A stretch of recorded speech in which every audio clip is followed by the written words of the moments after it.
istilah petugas partai menurunkan Mas Ganjar berhadapan dengan Prabowo Subianto. Apakah yang disampaikan LSI itu benar adanya atau perlu diuji dengan yang lain? Karena sementara informasinya hasil survei LSI Prabowo lebih. Bagaimana menurut kalian?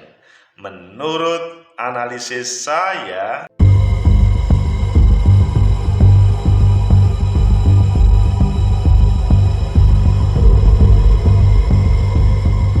Assalamualaikum warahmatullahi wabarakatuh. Salam sejahtera untuk kita semua. Pecinta masa depan negeri, tegakkan kebenaran, lawan ketidakadilan.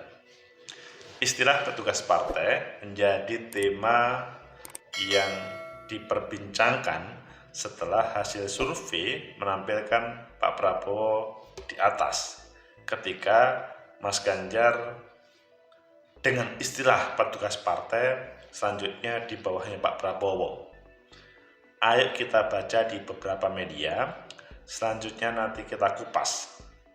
Apakah ini memang berpengaruh terhadap branding seseorang, kemenangan seseorang, dan persiapan 2024. Pertama kita baca di Viva, hanya boneka partai bikin Ganjar Pranowo kalah saing dengan Prabowo jadi strong leader.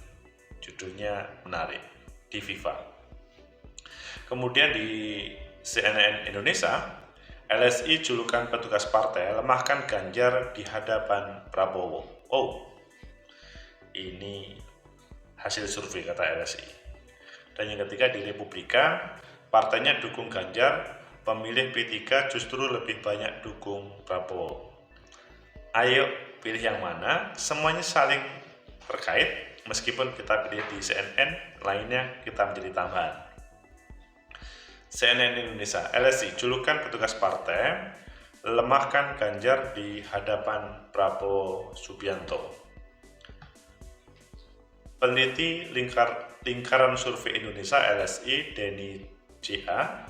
Ardian Sopa menyebut, sebutan petugas partai yang kerap disematkan PDIP kepada Ganjar Pranowo dapat melemahkan figur jika dibandingkan dengan Prabowo Subianto.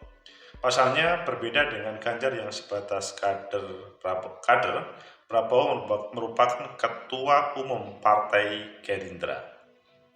Kita melihat istilah petugas partai melemahkan figur Pak Ganjar di hadapan Pak Prabowo yang pendiri dan juga ketua umum partai. Kata Ardian dalam konferensi pers LSI tentang 4 pertarungan Pilpres 2024 yang disiarkan secara daring pada Senin hari ini. Ardian menyebut sebutan petugas partai untuk Ganjar membuat kesan pria yang kini masih menjabat gubernur Jawa Tengah itu hanya dikendalikan partai tanpa punya kekuasaan penuh. Nah, ini alasan pertama. Dalam versi survei LSI tentang strong leader yang mampu menumbuhkan ekonomi, Ganjar kalah jauh dari Prabowo. Oh, itu yang kedua, strong leader. Hasil dari argumen yang kita dapatkan dari riset kualitatif, istilah petugas partai melemahkan Pak Ganjar, membuat kesan ia bukan hanya pemimpin pengendali tapi hanya boneka partai, ucap Ardian. Dalam hasil survei LSI Denny J.A. untuk periode Mei 2023 ini, Prabowo duduk di posisi teratas melampaui Ganjar dan Anies Baswedan. Prabowo meraup 56,2% suara responden. Oh, serius nih? 56,2? Serius ini? Adapun pertanyaan yang diajukan kepada responden yaitu, di antara 3 capres berikut ini, capres manakah yang lebih mengesankan? Strong leader yang menumbuhkan ekonomi. Anies mendapatkan 18,7% dan Ganjar mendapatkan 14,8%. Oh, Mas Ganjar di bawahnya Pak Anies. Pak Ganjar untuk isu strong leader yang menumbuhkan ekonomi itu berada di nomor 3, disalib oleh Anies Baswedan. Survei itu dilakukan pada 3-14 Mei 2023 dengan menggunakan metode multi-stage random sampling dengan margin of error lebih kurang 2,9%. Teknik pengumpulan data dilakukan melalui wawancara tatap muka dan menggunakan kuesioner terhadap 1.200 responden. Sebelumnya pada survei Litbang Kompas yang digelar 29 April sampai 10 Mei, nama Prabowo juga unggul dari Ganjar dan Anies. Elektabilitas Prabowo dalam survei terbaru Litbang Kompas tercatat 24,5%. Oh, berbeda ya dengan yang produk CNN atau produk LSI. Sementara itu elektabilitas Ganjar 22,8% dan Anies Baswedan 13,6%. Elektabilitas ini didapatkan dari hasil survei dengan parameter pernyataan semua tokoh yang memiliki potensi. Sementara dalam 3 nama, Ganjar memperoleh dukungan 40%, Prabowo 36,8%, Anies 23,2%. Ini berbeda lagi. Dilihat dari 3 survei yang ditampilkan. Pecinta masa depan negeri, tegakkan kebenaran, lawan ketidakadilan. Masih ada waktu 1 menit kita tambahkan yang ada di FIFA. Hanya Bhinneka Partai bikin Ganjar Pranowo kalah saing dengan Prabowo jadi strong leader. Ini bakal calon capres Mas Ganjar kalah saing dengan Mas Prabowo. Merujuk hasil survei, maksudnya dinilai cocok jadi strong leader. Maksudnya Prabowo dinilai cocok strong leader atau pemimpin kuat yang mampu membangkitkan ekonomi pasca pandemi COVID. Merujuk hasil survei LSI dengan 5,62%. Tegakkan demokrasi, lawan ketidakadilan. Itulah hasil survei, di mana produk survei LSI Pak Prabowo tetap berada pada posisi pertama, Mas Ganjar disalib oleh Mas Anies Baswedan. Bagaimana menurut kalian? Apakah tema petugas partai yang disampaikan LSI itu benar adanya atau bagaimana? Menurut analisis saya, itu adalah produk survei yang dilakukan oleh LSI pada bulan Mei ini. Jadi kalau kita melihat survei kita melihat surveinya LSI, itu dilakukan pada Mei, tanggalnya itu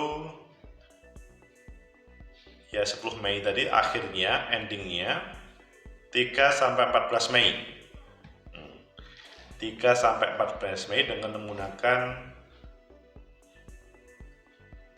metode multi-stage random sampling. Jadi 3-14 Mei. Itu survei yang terakhir, sebelumnya Kompas.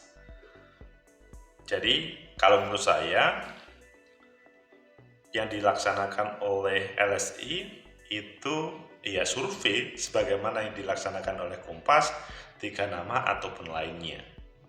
Dan hasil survei seandainya dilaksanakan pada 3-14 Mei, nama Pak Prabowo yang tertinggi dibanding dengan Mas Anies ataupun Mas Ganjar.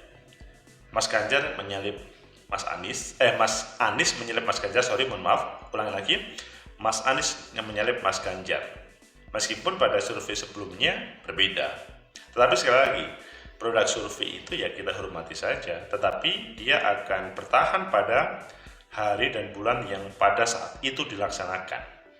Adapun ketika nanti dilaksanakan pada bulan yang lain, hari yang lain, kemungkinan akan berubah, tergantung bagaimana masyarakat mendapatkan informasi untuk menguatkan pendapat dari masyarakat sebagai responden tadi. Jadi apa yang dihasilkan oleh LSI menurut saya yaitu adalah produk survei. Sementara ini bisa dijadikan sebagai panutan, referensi. Tetapi untuk 2024 pada Pilpres, bagaimana pada perkembangan nanti, apakah Mas Anies, Mas Ganjar melakukan berbagai strategi yang jitu untuk meraih kemenangan. Kalau pada posisi stagnan, tidak ada proses yang lebih, kemungkinan itu terjadi. Tetapi kalau ada berbagai variasi strategi yang untuk meraih kemenangan, bisa saja Pak Prabowo yang sementara ini leading itu disalip Mas Anies ataupun disalip oleh Mas Ganjar, tergantung pada bagaimana mendinamisasi, bagaimana komunikasi dengan masyarakat, bagaimana meyakinkan kepada publik terkait dengan dirinya sebagai pemimpin. Kemudian yang kedua, bahwa di survei LSI itu alasan mengapa Pak Prabowo itu mendapatkan kepercayaan atau dipilih oleh responden karena the strong leaders atau pemimpin kuat pasca COVID. Jadi memang pertanyaan dari lembaga survei satu dengan lainnya tidak sama persis. Ada kesamaan, ada perbedaan, tetapi ada titik-titik yang selanjutnya responden itu menjawab mungkin berbeda jauh. Misalkan yang ditampilkan ini the strong leaders pasca pandemi, pemimpin kuat pasca pandemi. Di situ responden melihat Pak Prabowo sebagai ketua umum partai, sebagai calon presiden, dia adalah the strong leaders.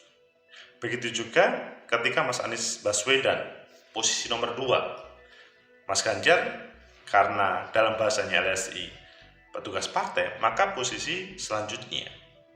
Sekali lagi, apakah hal ini akan tetap seperti ini atau ada tema-tema berkembang? Itu nanti adalah bagaimana Pak Prabowo, Mas Anies sama Mas Ganjar itu menampilkan isu-isu yang selanjutnya publik, responden khususnya meresponnya.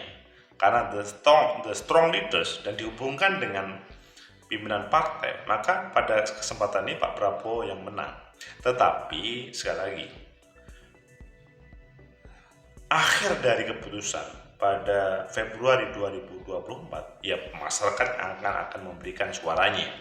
Hanya ini menjadi referensi. Kemarin sebelumnya Kompas melakukan survei. Berbagai lembaga survei juga semua melakukan survei. Maksudnya melakukan survei dan mempublisnya. Semuanya itu adalah sebagai pijakan bagaimana meneropong 2024. Dan isu salah satunya the strong leaders, publik boleh memberikan penilaian. Apakah nanti pada suatu saat Mas Ganjar atau Mas Anies bisa leading? Bisa saja ketika ada sesuatu strategi yang ditampilkan untuk menyalipnya. Tapi kalau tidak, ya mungkin tidak. Kemudian yang ketiga, bagaimana seharusnya partai politik merespon hasil survei ini terkait mempersiapkan 2024. Kalau menurut saya, semua partai politik harus serius untuk meresponnya. Tidak bisa mengatakan, oh ini kan yang melakukan si A, oh ini kan yang melakukan si B. Tetapi ketika ini dilakukan secara serius, seandainya tidak serius pun harus direspon. Jangan sampai responnya itu sifatnya kontraproduktif. Bahwa ini menjadi semacam tamparan untuk melakukan perbaikan, itu iya. Bahwa ini adalah informasi yang bagus, itu iya. Tapi bahwa ini adalah hal yang tidak boleh dipercaya, menurut saya kok jangan ya. Tetap harus diterima dan kemudian melakukan perubahan-perubahan demi misalkan Pak Prabowo menang, atau Pak Anies menang, ataupun Mas Ganjar menang. Pecinta masa depan negeri, tegakkan kebenaran, lawan ketidakadilan. Sehingga dari semua analisa tadi, pesannya adalah terminologi yang dihadirkan oleh partai dari survei LSI itu berpengaruh terhadap sosok sang calon presiden atau sang calon pemimpin, sang calon wakil presiden. Terminologi itu atau bahkan mengarah kepada branding politik terhadap seseorang berpengaruh terhadap publik, masyarakat.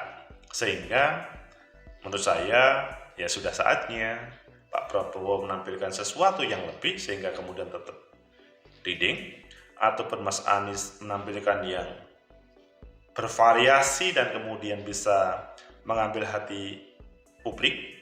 Begitu juga Mas Ganjar juga bisa menghasilkan sesuatu yang selanjutnya bisa meloncati Pak Prabowo. Semua tergantung pada bagaimana pengusung dari masing-masing capres-cawapres, atau di situ ada partai politik ataupun gabungan partai politik untuk menampilkan terbaik yang merupakan kebutuhan masyarakat, bukan menurut masing-masing, karena yang pemilih adalah rakyat semuanya. Semoga menjadi referensi bagi kita bersama menuju 2024. Like, subscribe, comment, and share. Sampai jumpa.